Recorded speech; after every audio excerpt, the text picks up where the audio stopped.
레위 밀리의 캔 두 손에 가득 채우고 라는 제목으로 오늘 말씀 나누도록 하겠습니다.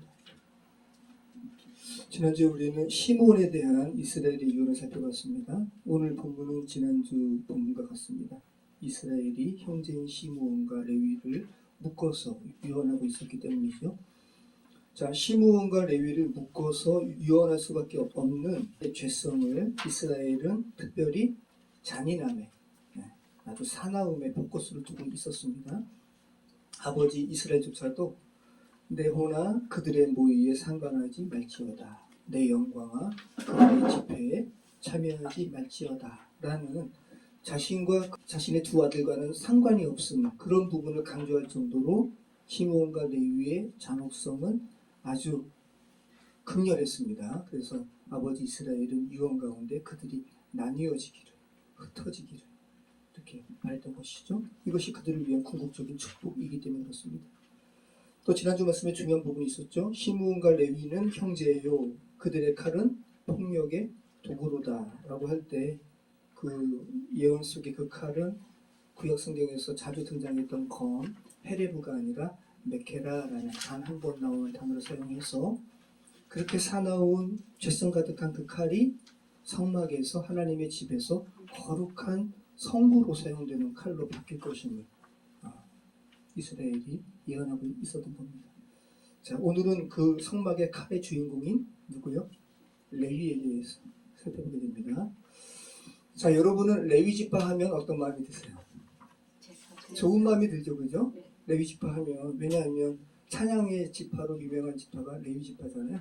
그래서 광림교회, 기독교대학 감리의 광림교회의 찬양단 이름도 레위 지파고, 영동제일교회 스카프레너 박사와 함께하는 찬양단의 이름도 레위 지파고. 왜냐하면 구약의 성막에서 찬양했던 지파가 레위 지파예요. 해만 이런 사람들 레위 지파입니다. 자, 이렇게 이스라엘이 예언 가운데 아주 치를 떨었던 레위를 하나님께서는 오늘날 우리들이 하나님의 거룩한 하나님을 찬양하는 지파로 아주 그냥 바꾸어 버리셨다는 거, 하나님의 은혜죠. 자, 저는 어머니께서 소천하신 후에 하나님께 이렇게 깊게 나아가는 그런 시간들이 있었는데, 그때 교회에서 찬양단을 했는데 찬양단의 리더인 누나가 장경아, 너 이제 새벽기도 할 때가 되지 않았니? 라고 말씀을 하신 거예요. 저는 그때까지 새벽기도를 간 적이 없어요. 새벽기도는 나이 많으신 아주머니들 또 어르신만 가는 줄 알았어요. 그래서 하여튼 설레는 마음으로 새벽기도를 갔죠. 그리고 그 새벽기도가 사모가 돼가지고 뜬 눈으로 찬양 듣다가 뜬 눈으로 막 새벽기도 가고, 그리고 다 기도 끝난 다음에 흘러남아서 또 기도하고, 이런 시간이 반복이 됐었는데, 그때 목사님께서는 저처럼 창세기를 이렇게 강의를 하고 계셨어요. 깊이 들어간 건 아니고 본문이 있고 살짝 이렇게 훑고 이렇게 지나가셨는데, 저는 그때 이 음파교회 정우영 목사님 창세기 말씀을 들으면서 레위에 대해서 이렇게 우리가 지금 살펴보는, 와, 이렇게 소의 발목 힘줄을 끊는, 그리고 이스라엘이 치를 떠는 이 레위가 어떻게 하나님을 찬양하는 그 지파가 되었을까? 성막을 담당하는 지파가 되었을까? 궁금했거든요. 어떻게 성막을 나르고 성막을 짓고 제사장이 되고 예배를 담당하는 하나님의 집과 관련된 일을 레위가 하는가 궁금했어요. 그리고 이제 신학을 하고 또 이렇게 목회를 하면서 레위에 대해서 이렇게 알아가는 거예요. 오늘 그 말씀을 같이 나누겠습니다. 자, 오늘 본문 6절에 시므온과 레위의 행동은 죄로 인한 폭력성이 나타날 수 있는 가장 최정점을 상징적으로 보여주는 구절이에요. 소의 발목 힘줄을 끄는 거. 아주 노골적이죠. 야, 너희가 이렇게 잔인해. 이것을 상징적으로 보여주는 표현이란 말이죠. 그런데 그러한 레위가 하나님의 제사장의 직무를 감당하게 되었다는 거. 그래서 우리는 레위를 향한 이스라엘의 유언으로 인해서 우리가 알 수 있는 것은, 하나님께서 당신의 제사장으로, 당신의 예배자로 세우신 사람이 인간 중에 그나마 선하고 괜찮은 사람을 세운 것이 아니라는 거. 어쩌면 인간이 저지를 수 있는 죄악의 가장 높은 정점에 있는 사람을 주께서 변화시키시고 하나님의 죄인을 회복해 하신 하나님의 은혜를 증거하는 제사장으로 삼으셨다라는 거. 우리 그 사실을 알게 되죠. 이 사실을 통해서 우리가 알 수 있는 것은 하나님께서는 모든 사람을 죄인으로 보신다는 거예요. 사람들은 자신의 잣대로 나는 저 사람보다는 그래도 선하지라는 생각을 하잖아요. 근데 그렇지 않다라는 거예요. 다 똑같다라는 거예요. 죄의 경중은 하나님 앞에 따질 수 없다라는 거예요. 자신의 분노대로 내키는 대로 구약의 라멕처럼 사람을 죽이고 소의 힘줄을 장난삼아 끊어버리는 레위의 죄성은 바로 우리의 죄성이라는 거예요. 이것을 여러분이 기억하셔야 된다는 말씀입니다. 이것을 인정할 때 우리가 참된 회개를 하게 되면 우리를 레위처럼 제사장 만드신 하나님의 은혜에 우리는 직면하게 됩니다. 그렇지 않고 계속 그들과 나는 다르지라고 하면 여전히 죄 가운데 머무를 수밖에 없는 거예요. 자, 성경은 오늘은 그래서 이제 레위가 제사장으로 어떻게 바뀌는지 우리가 좀 살펴보게 되는데, 레위가 이렇게 제사장으로 섬기는 지파가 된 결정적인 사건을 기록하고 있거든요. 출애굽기에 이제 이스라엘 백성이 모세의 인도 하에 이제 광야의 여정을 하잖아요. 그리고 모세가 시내산 위에서 하나님의 율법파를 받아요. 그런데 산 아래에서는 40일 동안 받아 40일 동안 산 위에 올라가 가지고 성막에 대한 각각의 규례 이런 것을 받는 거예요. 40일 동안 40이 돼요. 뭐가 의미가 있죠? 그런데 그 밑에서는 이스라엘 백성들이 기다리다가 지쳐가지고 금으로 송아지 만들어서 섬겨버리는 거예요. 그 사건이거든요. 그런데 성경이 이러한 이스라엘 백성이 우상 숭배를 하는 과정 가운데 중요한 것을 기록하거든요. 어떤 부분이냐면 이스라엘 백성이 우상 앞에서 취했던 행동은 시내산에서 모세가 여호와 하나님과 이렇게 만나고 그 이후에 그 이스라엘 백성에게 모세가 예배토록 했던 그런 행동과 똑같아요. 우상을 섬겼던 행동과 하나님을 예배하겠습니다라고 고백했던 이스라엘 백성의 행동이 똑같다. 그것을 기록하고 있습니다. 우리 한번 출애굽기 24장 1절로 5절 말씀 한번 보시죠. 제가 동그라미 칠하는데 한번 쳐보세요. 출애굽기 24장 1절로 5절.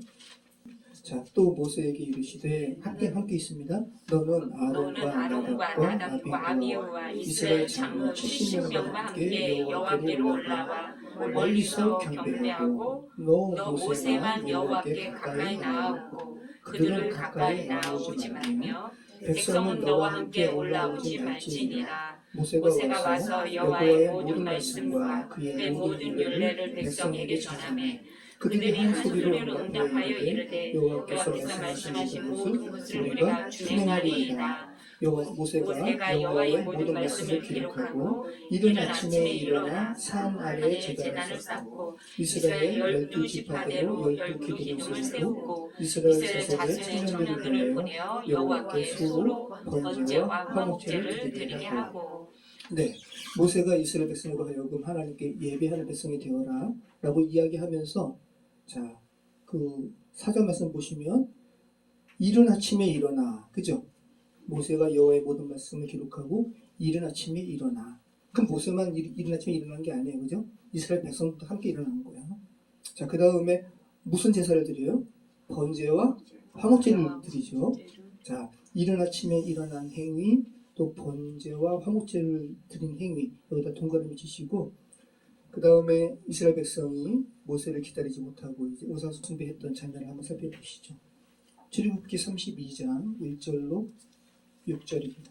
함께 있습니다. 백성이 모세가 산에서 내려오니 더디를 보고 보여 백성이 아론에게 이르되 말하되 일어나라 우리를 위하여 우리를 인도할 신을 만들라. 이 모세 곧 우리를 애굽 땅에서 인도하여 낸 사람은 어찌 되었는지 알지 못하느니라. 아론이 그들에게 이르되 너희의 아내와 자녀의 귀에서 금고리를 빼어 내게로 가져오라. 모든 백성이 그 귀에서 금고리를 빼어 아론에게로 가져가매 아론이 그들의 손에서 금고리를 받아서 조각하고 새겨 송아지 등상을 만드니 그들이 말하되 이스라엘아 이는 너희를 애굽 땅에서 인도하여 낸 너희의 신이로다 하는지라. 아론이 보고 그 앞에 제단을 쌓고 이에 아론이 공포하여 이르되 내일은 여호와의 절일이니라 하니 이튿날에 그들이 일찍이 일어나 번제를 드리며 화목제를 드리고 백성이 앉아서 먹고 마시며 일어나서 뛰놀더라. 그죠? 네. 금송아지를 숭배하는 행위가 똑같죠? 일찍이 일어나가지고 하나님도 아닌데 그리고 번제와 화목제를 드렸어요. 자, 어떻게 이렇게 빠른 속도로 우상 숭배로 이렇게 들어가게 됐을까? 근데 더 놀라운 것은 이들이 우리들 하나님과의 언약을 확실하게 지킬 것입니다. 이러한 다짐을 3번이나 한 이후의 행동이라는 거예요. 자, 먼저 한 행동은 출애굽기 19장 7절에 나와요. 출애굽기 19장 7절. 거룩한 백성 만들기 위해서 주의 규례에 대해서 이야기하니까 우리가 다 그렇게 행하겠습니다 라고 이야기하거든요. 그러니까 우리 힘으로 하나님을 섬길 수 있다 없다? 없다. 진짜 하나님의 은혜가 아니면 성령의 인도하심이 아니면 아니다라는 거예요. 우리는 할 수 있을 것 같은데. 자, 같이 읽겠습니다. 모세가 내려와서 백성의 장로들을 불러 여호와께서 자기에게 명령하신 그 모든 말씀을 그들 앞에 진술하니 백성이 일제히 응답하여 이르되 여호와께서 명령하신 대로 우리가 다 행하리이다. 모세가 백성의 말을 여호와께 전하매. 네, 이렇게 첫 번째 다짐했어요. 자, 두 번째는 우리가 조금 아까 읽은 건데 출애굽기 24장 3절이죠. 다시 한번 읽어보시죠. 출애굽기 24장 3절. 두 번째 다짐이죠. 우리가 또 진행하겠습니다. 하나님의 말씀을. 자, 모세가 와서 여호와의 모든 말씀과 그의 모든 율례를 백성에게 전하매 그들이 한 손으로 응답하여 이르되 여호와께서 말씀하신 모든 것을 우리가 준행하리이다. 이렇게 두 번째 다짐을 했어요. 자, 그 다음에 또 세 번째 다짐합니다. 출애굽기 24장 7절. 몇 구절 뒤에 있죠. 언약서를 가져다가 백성에게 낭독하여 듣게 하니 그들이 이르되 여호와의 모든 말씀을 우리가 준행하리이다. 네, 이렇게 3번이나 주의 말씀을 우리가 준행하겠습니다. 이렇게 했음에도 불구하고 자, 그들을 지금까지 인도했던 모세가 40일간 보이지 않자. 그러니까 인간은 눈에 보이는 신을 원한다고요. 눈에 보이지 않는 하나님을 믿는 것이 인간에게는 어떻게 어려운 것인지 성경이 말하는 거야. 여러분은 지금 보이지 아니하는 하나님을 지금 믿으시죠? 이게 놀라운 은혜라는 거야. 네. 보이지 않는 하나님을, 근원적인 하나님을 예배하는 것을 죄된 인간이 이토록 어려워한다는 거야. 자, 하나님께서 진노하셨어요. 모세가 시내산에서 하나님과 이렇게 교제하면서 주의 말씀을 들을 때 산 밑에서 이렇게 우상 숭배하는 모습을 보고 하나님께서 진노하시는 거예요. 여기에 대해서 모세에게 산 위에서 말씀하세요. 내가 다 진멸시킬 거야. 근데 모세는 중재하죠. 그 내용 한번 살펴볼게요. 자, 출애굽기 32장 7절로 18절. 여호와께서 모세에게 이르시되 너는 내려가라. 내가 애굽 땅에서 인도하여 낸 내 백성이 부패하였도다. 그들이 내가 그들에게 명령한 길을 속히 떠나 자기를 위하여 송아지를 구워 만들고 그것을 예배하며 그것에게 제물을 드리며 말하기를 이스라엘아 이는 너희를 애굽 땅에서 인도하여 낸 너희 신이라 하였도다. 여호와께서 또 모세에게 이르시되 내가 이 백성을 보니 목이 뻣뻣한 백성이로다. 그런즉 내가 하는 대로 두라. 내가 그들에게 진노하여 그들을 진멸하고 너를 큰 나라가 되게 하리라. 모세가 그의 하나님 여호와께 구하여 이르되 여호와여 어찌하여 그 큰 권능과 강한 손으로 애굽 땅에서 인도하여 오신 주의 백성에게 진노하시나이까. 어찌하여 애굽 사람들이 이르기를 여호와가 자기의 백성을 산에서 죽이고 지면에서 진멸하려는 악한 의도로 인도해 내었다고 말하게 하시려 하나이까.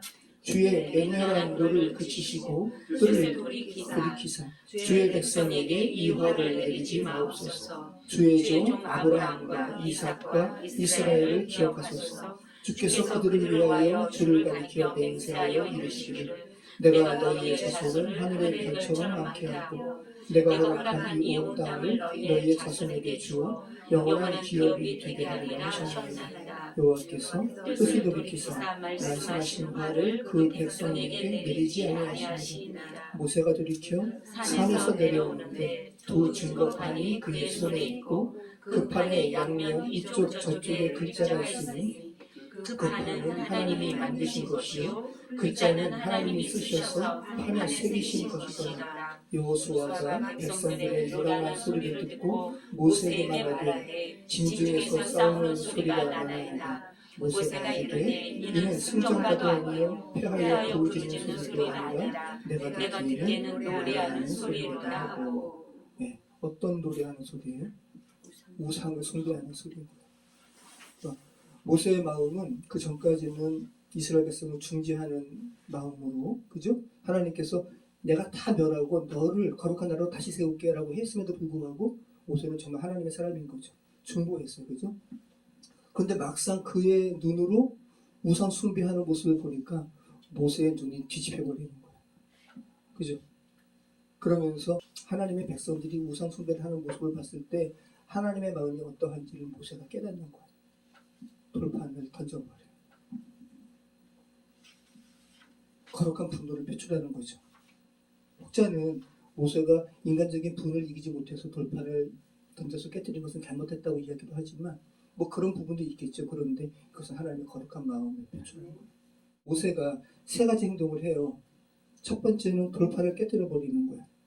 이것은 너희가 지금 하나님의 계명을 받아들일 준비가 안 됐다. 이게 뭐가 필요 있겠니? 던져버리는 거죠. 두 번째는 금송아지를 불에 살라가지고 가루로 만들어버려요. 그리고 그들로 하여금 마시게 해요. 이거는 뭐를 의미해요? 우상은 아무것도 아니야 라는 것을 가르쳐주는 거죠. 우리 출애굽기 32장 19절 20절 같이 한번 읽어보겠습니다. 진에 가까이 이르러 송아지와 그 춤추는 것을 보고 대노하여 손에서 그 판들을 산 아래로 던져 깨뜨리니라. 모세가 그들이 만든 송아지를 가져 불살라 부수어 가루를 만들어 물에 뿌려 이스라엘 자손에게 마시게 하니라. 그러면서 모세가 이제 아론에게 이야기하는 거야. 당신이 어떻게 했기 때문에 이 백성이 이렇게 됐느냐라고 묻는 거죠. 아론이 이제 궁색한 변명을 합니다. 우리 한번 그 부분 보죠. 출애굽기 32장 21절로 25절 같이 읽겠습니다. 모세가 아론에게 이르되 이 백성이 당신에게 어떻게 하였기에 당신이 그들을 큰 죄에 빠지게 하였느냐. 아론이 이르되 내 주여 노하지 마소서. 이 백성의 악함을 당신이 아나이다. 그들이 내게 말하기를 우리를 위하여 우리를 인도하시는 남들이라. 이 모세 곧 우리를 애굽 땅에서 인도하여 낸 사람은 어찌 하는지 알 수 없노라 하기에 내가 그들에게 이르기를 금이 있는 자는 빼내라 한즉 그들이 그것을 내게로 가져왔기로 내가 그를 던졌더니 이 송아지가 나왔나이다. 모세가 본즉 백성이 방자하니 이는 아론이 그들을 방자하게 하여 원수에게 조롱거리가 되게 하였습니다. 자, 아론이 말도 안 되는 변명을 하는 거죠. 그죠? 금을 가져와서 그 금 조각을 한 사람은 누구였어요? 아론이었어요. 그런데 불에 던졌더니 저절로 송아지가 나왔다고 말도 안 되는 말을 하는 거예요. 그죠? 그러니까 참 모세가 뭐라 그래요? 이렇게 백성이 방자하게 된 것은, 이 방자라는 말은 뭐냐면 자유롭게 풀어놓았단 말이거든요. 방자한 그대로 내버려 두었다라는 거예요. 여러분, 우리가 사랑하는 가족들, 특별히 자녀를 그대로 내버려 두는 것은, 이거는 방자하게 내버려 두는 것은, 이것은 부모로서의 책임을 방기하는 거야. 지금 모세가 분명하게 그 원인이 아론에게 있다고 이야기해요. 그죠? 모세가 본즉 백성이 방자하니 이는 이 원인이 뭐라는 거야? 아론이 그들을 방자하게 했다는 거야. 자, 교회 성도들이 하나님께 예배하는 부분에 대해서 잘못된 행동을 할 때 그 책임은 목회자에게 있고요. 그죠? 또 자녀가 기독교인의 가정임에도 자녀가 합당하게 하나님을 섬기지 못한다면 그 책임은 먼저 예수님을 온전히 섬기지 못한, 그저 섬기는 부분을 제대로 하지 못한 분명히 책임이 있다는 거죠. 이것은 정말 중요한 부분인 거예요. 자, 원래 하나님께서는 아론을 죽이려고 그랬어요. 오늘 우리가 읽은 출애굽기 본문에 안 나오죠. 근데 모세가 신명기에서 설교할 때는 이 이야기 하거든요. 잠 보시죠. 신명기 9장 16절로 21절 읽겠습니다. 내가 본즉 너희가 너희 하나님 여호와께 범죄하여 자기를 위하여 송아지를 구워 만들어서 여호와께서 명령하신 돌을 빨리 떠났기로 내가 그 돌판을 내 두 손으로 들어던져 너희의 목전에서 깨뜨렸노라. 그리고 내가 전과 같이 40주년 40일을 여호와 앞에 엎드려서 떡도 먹지 아니하고 물도 마시지 아니하였으니 이는 너희가 여호와의 목전에 악을 행하여 그를 경노하게 하여 크게 죄를 지었습니다. 여호와께서 심히 분노하사 너희를 멸하려 하셨으므로 내가 두려워하였습니다. 그러나 여호와께서 그때에도 내 말을 들으셨고 여호와께서 또 아론에게 진노하사 그를 멸하려 하셨으므로 내가 그때에도 아론을 위하여 기도하고 너희의 죄 곧 너희가 만든 송아지를 가져다가 불살라 찢고 티끌같이 가늘게 갈아 그 가루를 산에서 흘러내리는 시내에 뿌렸느니라. 그죠? 하나님께서 아론 죽이려 하셨습니다. 모세가 아론을 위해서 중재한 거예요. 자, 그리고 다시 이제 출애굽기로 돌아가서 이제 결정적으로 이스라엘이 유언 가운데 이렇게 치를 떠는 레위가 어떻게 하나님의 제사장이 되었는가? 우리가 지금 그 부분 살펴보는 거잖아요. 이렇게 레위가 하나님의 제사장이 된 결정적인 사건이 이제 언급됩니다. 모세가 외치는 거예요. 우상 숭배에 가담하지 않고 하나님의 편에 있는 자를 나오게 합니다. 그리고 그 나온 자들로 하여금 우상 숭배에 참여한 자들을 도륙하게 해요. 진멸하게 합니다. 이것도 해련 전쟁이죠. 어떤 의미에서는 하나님의 교회에는 거룩해야 돼요. 누룩과 같은 죄가 들어오면 안 됩니다. 자, 우리 출애굽기 32장 26절로 29절 말씀입니다. 이에 모세가 진문에 서서 이르되 누구든지 여호와 편에 있는 자는 내게로 나오라 하니 레위 자손이 다 모여 그에게로 가는지라. 모세가 그들에게 이르되 이스라엘의 하나님 여호와께서 이렇게 말씀하시기를 너희는 각각 허리에 칼을 차고 진 이문에서 저문까지 왕래하며 각 사람이 그 형제를 각 사람이 자기의 친구를 각 사람이 자기의 이웃을 죽이라 하셨느니라. 레위 자손이 모세의 말대로 행하며 이날에 백성 중에서 3,000명 가량이 죽임을 당하니라. 모세가 이르되 각 사람이 자기의 아들과 자기의 형제를 죽으니 오늘 여호와께 헌신하게 되었느니라. 그가 오늘 너희에게 복을 내리시리라. 엄청난 사건이죠. 레위인들이 허리에 칼을 차고 이문에서 저문까지, 즉 이스라엘의 진영을 왕복하면서 우상 숭배에 가담했던 자를 죽인 거예요. 그때 모세가 레위인들을 향해서 한 말이 뭐냐면 히브리어로 오늘 제목에 제가 적어놨죠. 밀루 예드켐이란 말이에요. 우리말로는 이 밀루 예드켐을 너희가 헌신하게 되었다. 헌신으로 번역을 했어요. 여러분, 헌신이 뭐예요? 우리말 사전은 헌신을 어떤 일이나 남을 위해서 자기의 이해관계를 돌보지 않고 몸과 마음을 다하여 힘쓰는 것을 헌신이라고 우리말 사전은 설명하고 있어요. 이게 헌신이에요. 자, 정확하게 하나님의 편에 선 레위 자손의 행동을 설명하는 말이 아닐 수 없죠. 그들의 이해관계를 떠났어요. 왜냐하면 그들의 손에 죽임당한 자는 아주 상징적으로 표현하고 있죠. 그들의 부모도 있었고 그들의 형제도 있었고 오늘 아침 인사했던 그들의 이웃도 있었다는 거예요. 이게 너무 엄청난 말인 거죠.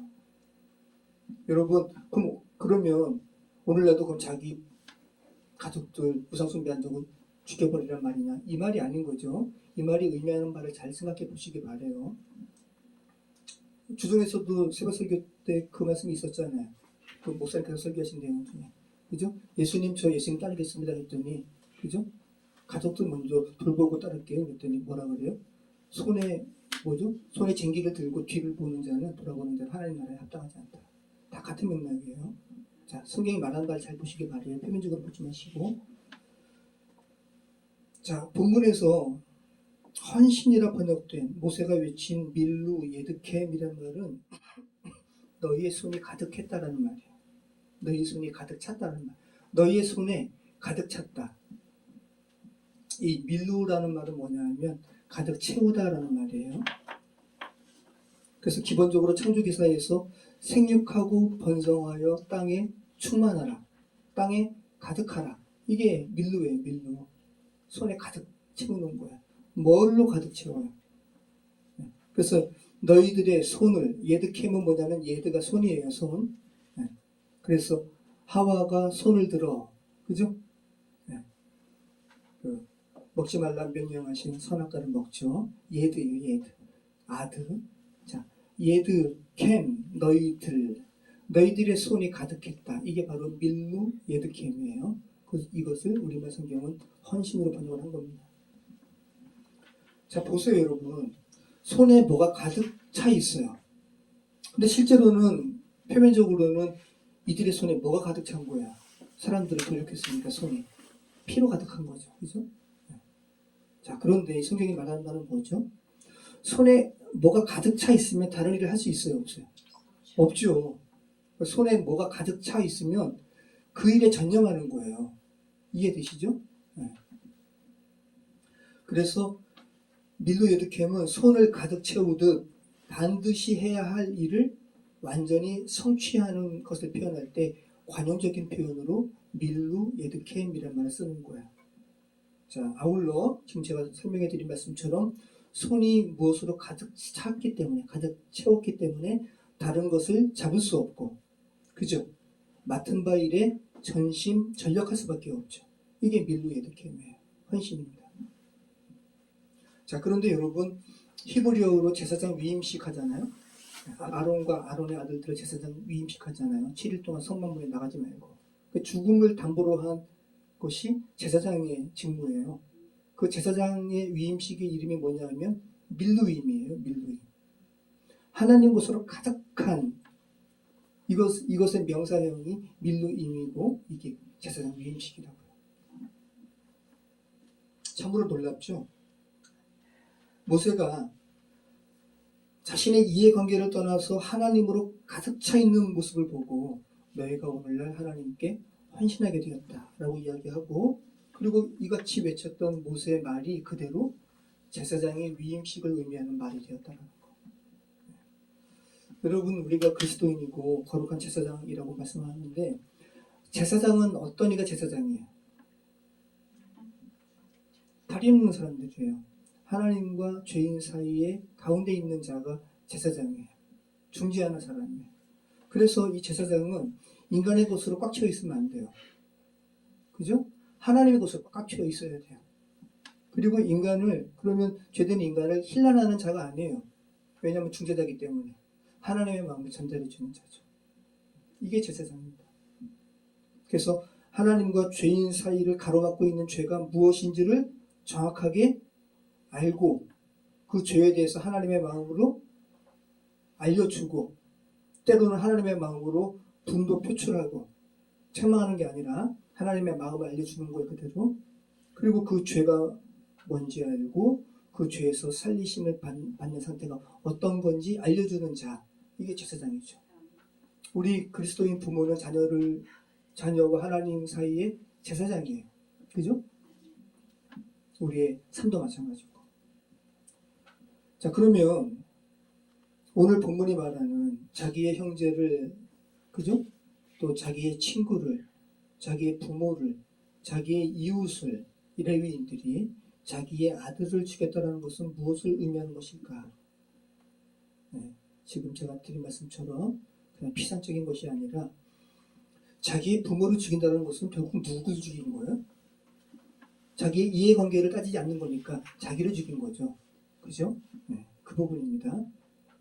그러니까 레위의 헌신은 자신을 죽인 행위인 거예요. 자, 보세요. 자, 여기에 대해서 모세가, 이게 엄청난 사건인 거죠. 그리고 모세의 마음속에 깊이 와닿았어요. 레위의 이 행위가. 그래서 이것을 마지막 유언인 신명기 설교에서 다시 한번 이 부분을 언급을 해요. 자, 신명기 33장 9절. 신명기 33장 우리 8절에서 우리 9절까지 우리 같이 한번 읽어보겠습니다.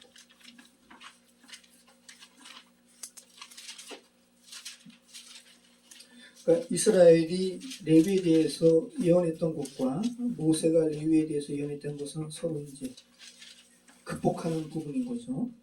자, 우리 8절 말씀 같이 한번 읽어보겠습니다.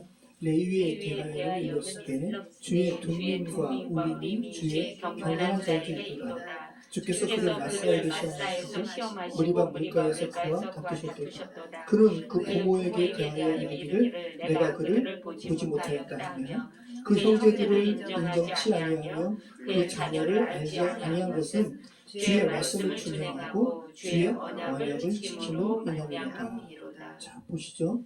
아주 상징적으로 은유적으로 표현을 했어요. 모세가 유언하면서 레위가 여호와 편에 섰을 때 우상 숭배의 반대편에 있는 자를 한 내기로 나오라 했을 때 레위 자손들이 나왔습니다. 그리고 그들이 어떻게 하나님의 편에 섰는지를 상징적이고 은유적으로 표현한 거예요. 우상 숭배를 한 부모를 보았지만 보지 않은 것처럼 행동했다라는 거예요. 형제를 보았지만 보지 않은 것으로 표현하고 있어요. 그리고 자신의 자녀도 우상숭배의 편에 가담한 자를 봤지만 보지 않은 것으로, 자녀를 보지 않은 것으로 이렇게 표현하고 있어요. 자, 이게 여러분 표면적으로 물리적으로는 보지 마시고 하나님의 마음으로 꽉 찬 부분이 어떤 것인가 한번 생각해 보시기 바라요. 그 이유는 주의 말씀을 준행하고, 주의 말씀이 뭐기 때문에? 생명이기 때문에, 그죠? 주의 언약을 지키기 위함이었다. 자, 이거를 정말 이렇게 저도 막 말씀 전하면서 막 이렇게 소름 끼치는데, 이거를 그냥 피상적으로 읽으면 아주 이런 설교가 나가면 저 세상에서 무슨 기독교 말도 안 된다, 그죠? 이거를 기도하는 마음으로 들으시고, 그죠? 기도하는 마음으로 전해야 되는 거죠.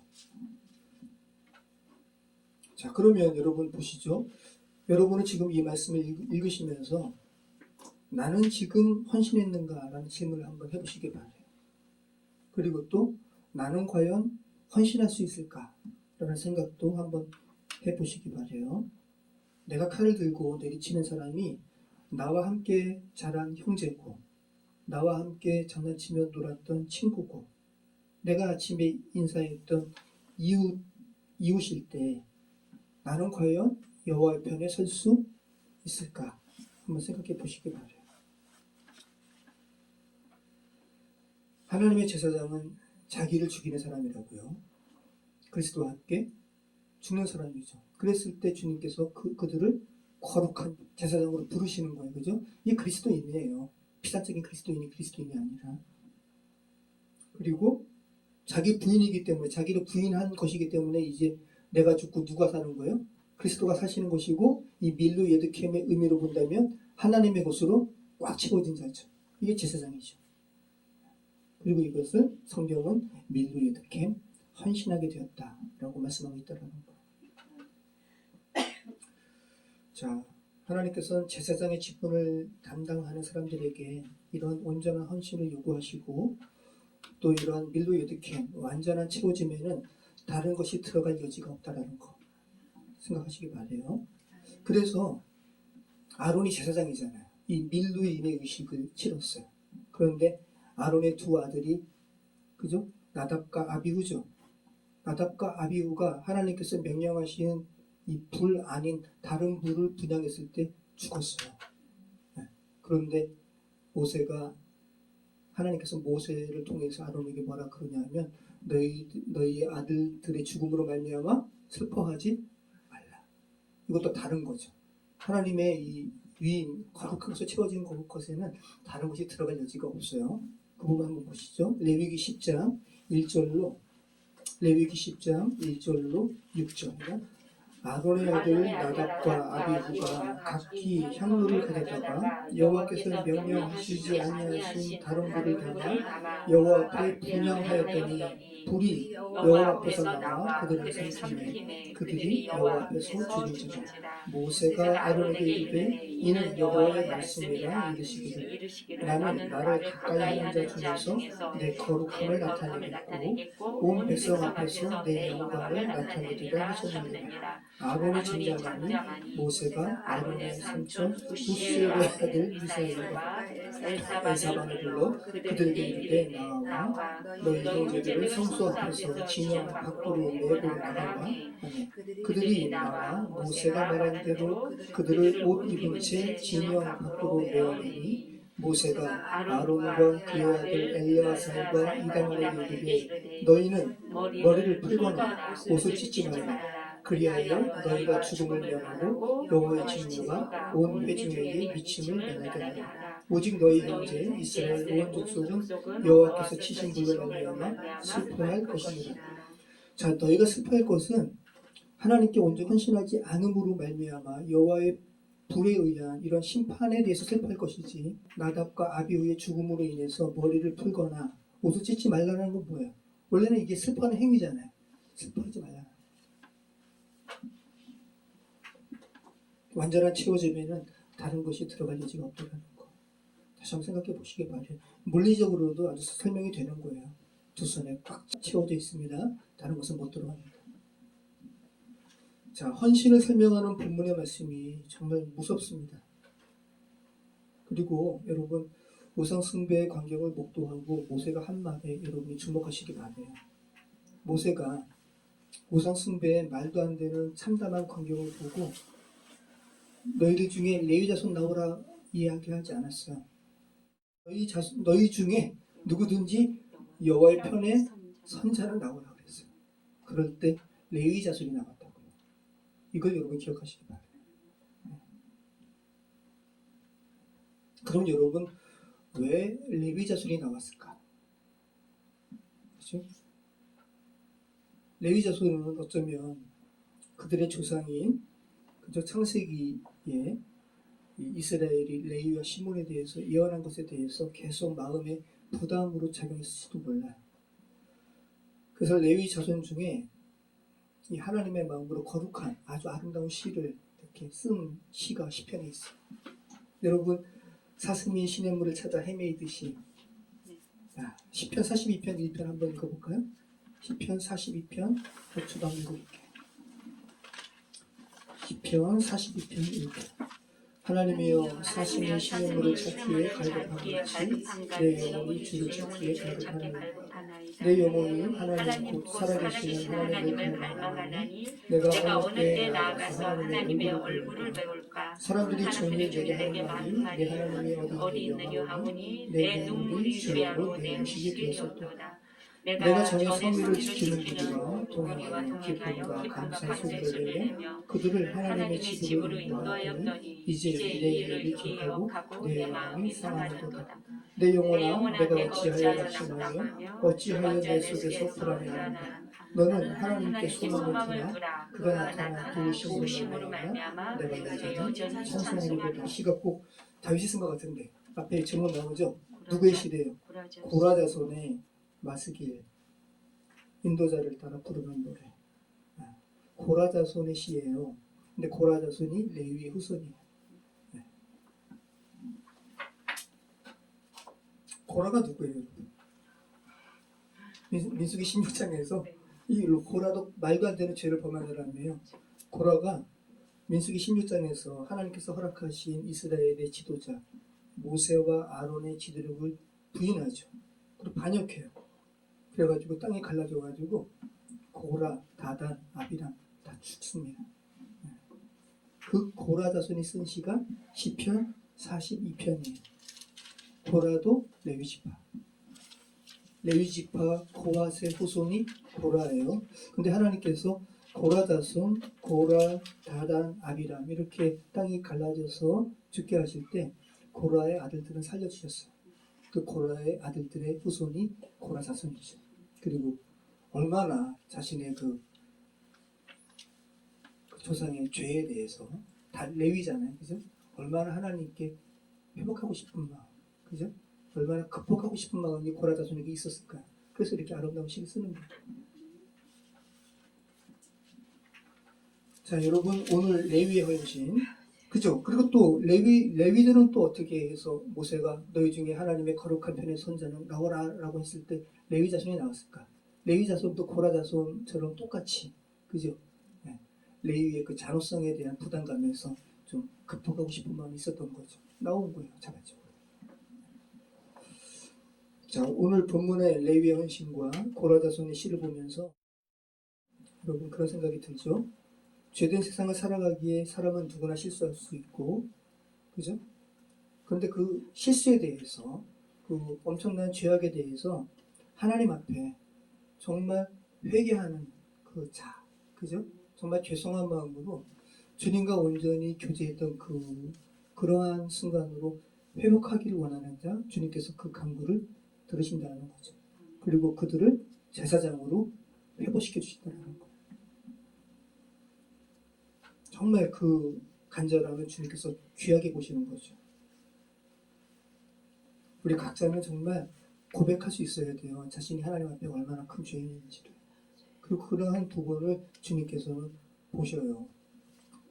제가 청년 때 굉장히 하나님 앞에 그렇게 미대 다니면서 새벽에 그렇게 하나님 앞에 막 울부짖고 그런 다음에 학교를 다녔는데 국민대 안에 화방이 있거든요.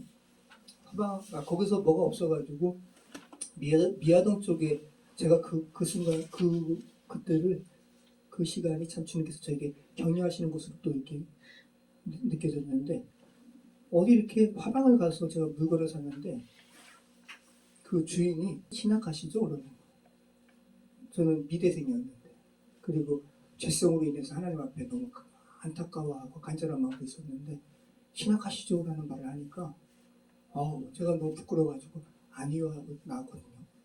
근데 하나님께서 이 하나님 앞에 이렇게 애통해하는 마음으로 가는 이 부분을 주님께서 귀하게 보시는구나. 굉장히 하나님 앞에 또 이렇게 격려가 됐던, 격려를 주셨던 것으로 기억하는 그런 시간이 있어요. 우리가 하나님 앞에 간절함으로 나아갈 때 주님께서 그것을 귀하게 보신다는 거 여러분 기억하시기 바랍니다.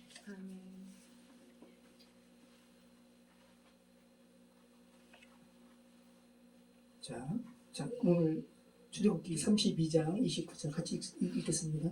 모세가 이르되 각 사람이 자기의 아들과 자기의 형제를 쳤으니 오늘 여호와께 헌신하게 되었느니라. 그가 오늘 너희에게 복을 내리시리라.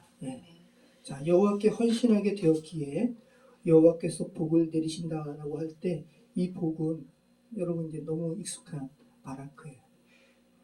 하나님과 관계된 복, 베라크. 자, 그런데 레위 자손에게 내리신 하나님의 특별하신 복은 어떤 복이에요? 제사를 드릴 수 있는 권리예요. 제사권을 주셨어요. 여러분 그런데 이스라엘 사람들에게 있어서 제사권은 누구에게 있냐면 장자에게 있어요. 그럼 레위가 장자가 아니잖아요. 세 번째 아들인데. 자, 여러분 이것을 통해서 우리가 뭘 할 수 있냐 하면 장자에게 주신 이 권리가 상속권, 그죠? 그리고 축복권, 그리고 제사권이 있어요. 근데 이 중에서 제사권을 레위에게 줬다고요. 자, 근데 우리가 지금 창세기 지금까지 살펴보면서 장자의 권리를 받은 이스라엘 아들들이 르우벤 말고 3명이나 돼요. 첫 번째는 누구예요? 르우벤이 아버지의 여인과 동침함으로 말미암아 장자권 빼앗겼잖아요, 그죠? 그리고 첫 번째는 요셉이 장자권을 받아요. 장자는 다른 아들들에 비해서 축복을 2배를 받아요. 그래서 요셉의 두 아들 에브라임과 므낫세가 축복받는 거예요. 그리고 요셉이 또 예수 그리스도를 상징하는 인물이기도 하고, 그래서 이 이스라엘 아들 중에 장자권을 받는 인물이 요셉. 그리고 또 누구예요? 유다. 자신의 생명을 담보로, 그죠? 베냐민을 애굽에 기꺼이 보내게 했어요. 아버지 이스라엘로 하여금 자신의 생명을 드림으로 교회되게 한, 이스라엘의 12아들이 다 회복되면서 교회거든요. 자신의 생명을 드리기로 교회되게 한 이 유다, 유다도 장자의 축복을 받은 거예요. 그래서 유다 지파에서 예수 그리스도께서 나오시는 거예요. 그리고 또 세 번째 아들 레위가 또 이렇게 장자의 축복을 받아요. 자, 그럼 여러분 참 놀랍잖아요. 우리는 장자에 대해서 죄된 세상에 살아가는 사람들은 그냥 물리적으로 먼저 태어난 아들. 이 정도로 끝이에요. 그죠?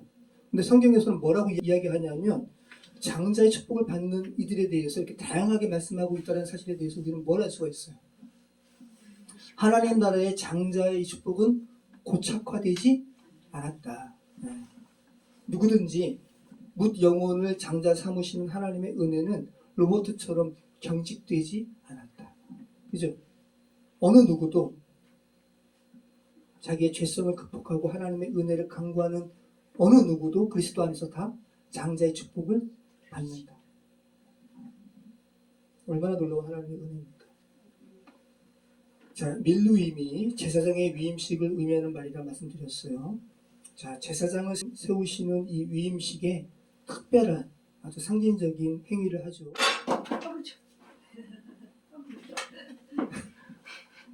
졸았어?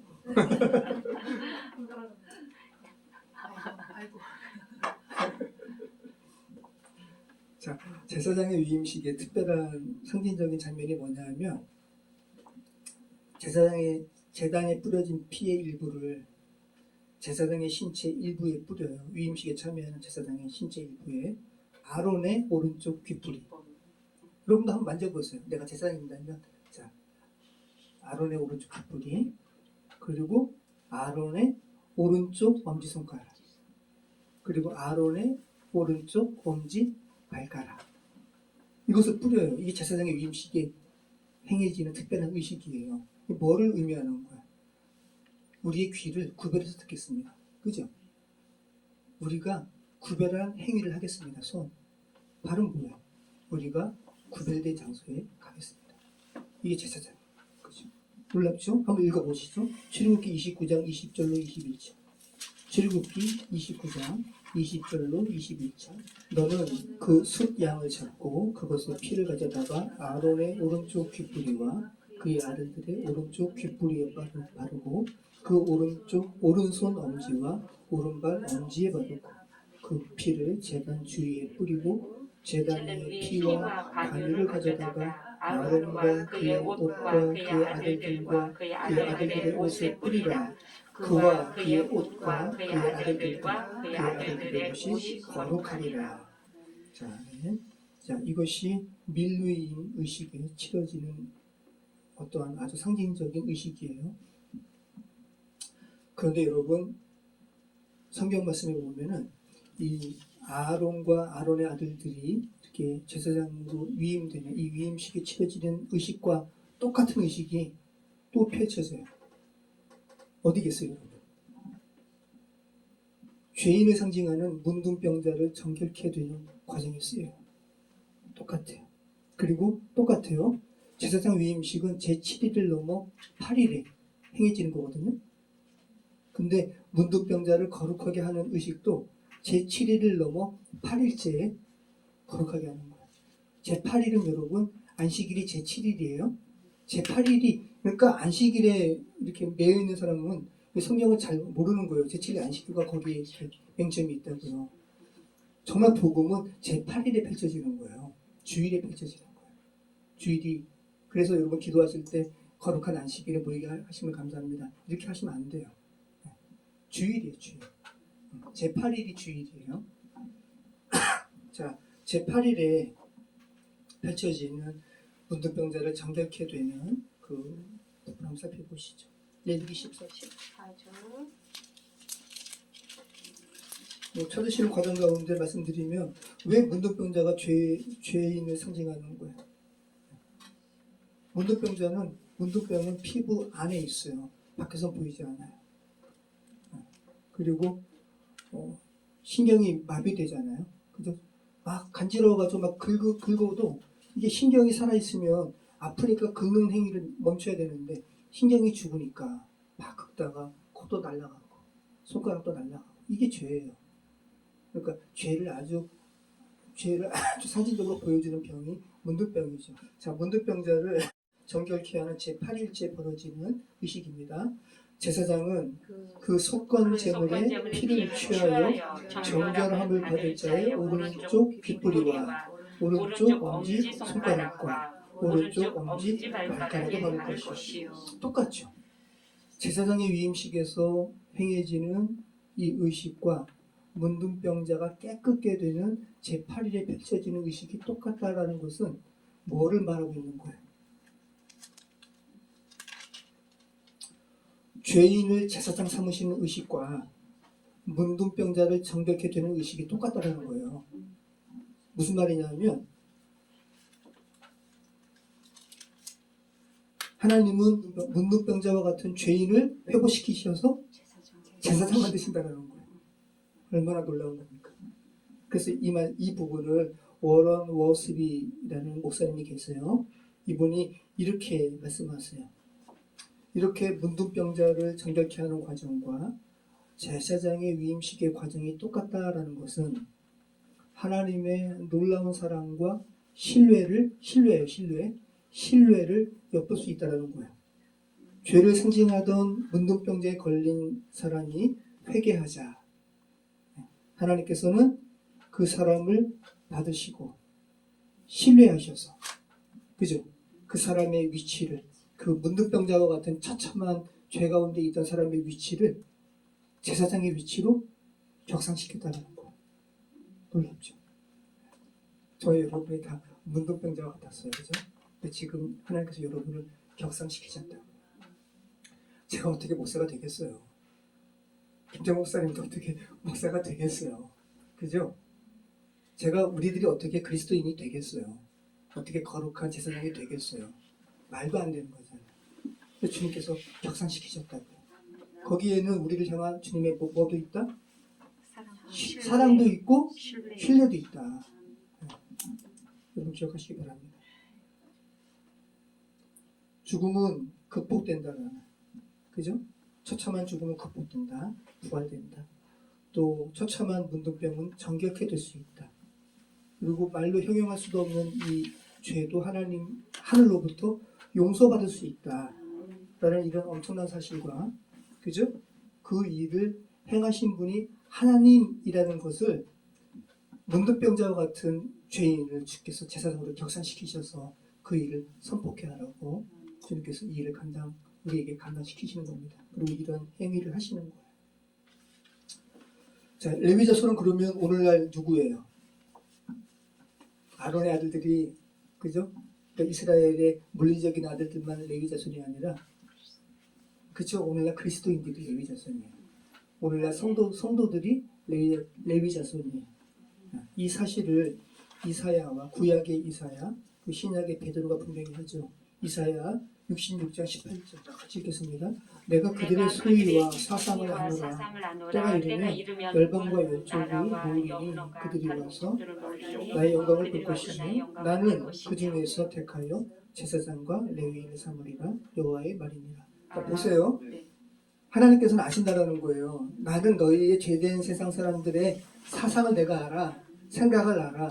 너희의 사고 방식을 알아. 오늘날 그저 인공지능 이러면서 차별금지법 이러면서 하나님의 창조주 되심을 거부하고 너희의 바벨탑 쌓는 혼란스러움에 그렇게 그쪽으로 이렇게 몰입되는 건 내가 알아. 그죠? 그런데 때가 되면 내가 열방과 열족을 모을 거야. 그러한 그들 중에 나의 영광을 볼 자들이 있을 거고 내가 그들 중에서 제사장 삼을 거야. 레위인 삼을 거야. 그죠? 오늘 똑같은 말씀인 거예요. 자, 베드로전서 2장 9절 말씀 보시죠. 베드로전서 2장 9절. 그러나 너희는 택하신 족속이요 왕 같은 제사장들이요 거룩한 나라요 그의 소유된 백성이 이는 너희를 열한 데서 불러내어 그의 귀한 빛에 들어가게 하시니에 아름다운 법을 선포하게 하려 하십니다. 전에는 백성이 아니더니 이제는 하나님의 백성이요 전에는 긍휼을 얻지 못하였더니 이제는 긍휼을 얻었느니라. 아멘. 자, 하나님께서 원하시는 거죠. 저와 여러분의 마음에 하나님으로 가득 채워지시기를. 그죠? 그래서 어두운 데서 불러내어 하나님의 기이한 빛에 들어가게 하신 하나님의 덕을 전하기를 원하시는 거죠. 선전하기를 원하시는 거죠. 그런 인생 되시기를 축원합니다. 자, 하나님의 은혜와 섭리는 정말 놀랍습니다.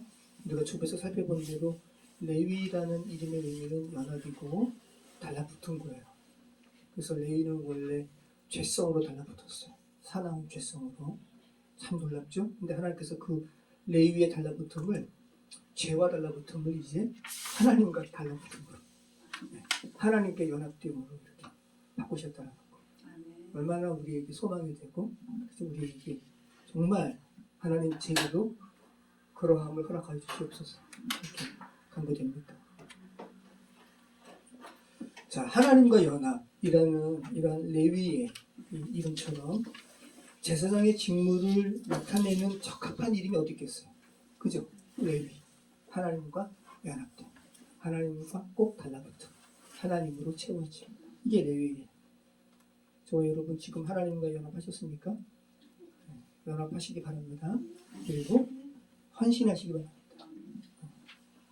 결국 헌신이란 제사장의 필수적인 요소임을 알게 됩니다.